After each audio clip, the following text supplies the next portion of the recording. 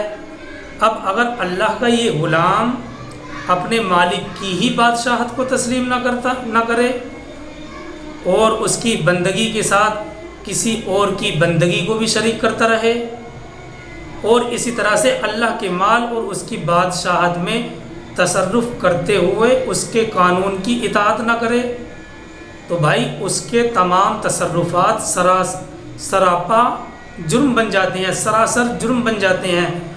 اس کی خیرات کی مثال ایسی ہے جیسے ایک نوکر اپنے آقا کی اجازت کے بغیر اس کا خزانہ کھولے اور جہاں جہاں مناسب سمجھے اپنی مرضی سے اس خزانے کو خرچ کر ڈالے، تو ظاہر سی بات ہے کہ اس پر تو پکڑ ہوئے گی۔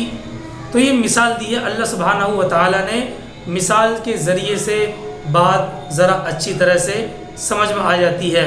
اللہ تعالیٰ فرماتے ہیں مثل ما ينفقون في هذه الحیات الدنیا، دنیا کی اس زندگی میں جو یہ لوگ خرچ کرتے ہیں اس کی مثال ایسی ہے کمثل ریح فیہا سر، جیسے ایک زوردار آندھی جس میں پالا ہو، اصابت حرث قوم ظلموا انفسهم فاہلکت، تو وہ کسی ایسی قوم کی کھیتی کو آن پڑے جس نے اپنی جانوں پر ظلم کیا ہو، پھر وہ اس کھیتی کو تباہ و برباد کر ڈالے، تہس نہس کر ڈالے۔ تو اس مثال میں کھیتی سے مراد زندگی کی کھیتی ہے جس کی فصل آدمی کو آخرت میں کاٹنی ہے۔ ہوا سے مراد وہ اوپری جذبہ ہے جس کی بنا پر لوگ دولت خرچ کرتے ہیں، اور پالے سے مراد صحیح ایمان کا نہ ہونا ہے جس کی وجہ سے ان کی پوری زندگی غلط ہو کر رہ گئی۔ اللہ تبارک و تعالیٰ اس مثال سے یہ بتانا چاہتے ہیں کہ جس طرح ہوا کھیتیوں کی پرورش کے لیے ضروری ہے، لیکن اگر اسی ہوا میں پالا ہو تو وہ کھیتی کو برباد کر ڈالتا ہے، تباہ کر ڈالتا ہے، اسی طرح خیرات بھی اگرچہ انسان کی آخرت کی کھیتی کو پرورش کرنے والی چیز ہے، مگر جب اس کے اندر کفر کا زہر ملا ہوا ہو تو یہی خیرات بجائے فائدہ مند ہونے کے الٹا مہلک ہوتی ہے، غیر مفید ہوتی ہے۔ اللہ تبارک و تعالی ہم سب کو ان باتوں پر عمل کرنے کی توفیق عطا فرمائے۔ سبحان اللہ و بحمدہ، سبحانک اللہم و بحمدک، ونشہد ان لا الہ الا انت ونستغفرک ونتوب الیک۔ سبحان ربک رب العزۃ عما یصفون وسلام علی المرسلین والحمد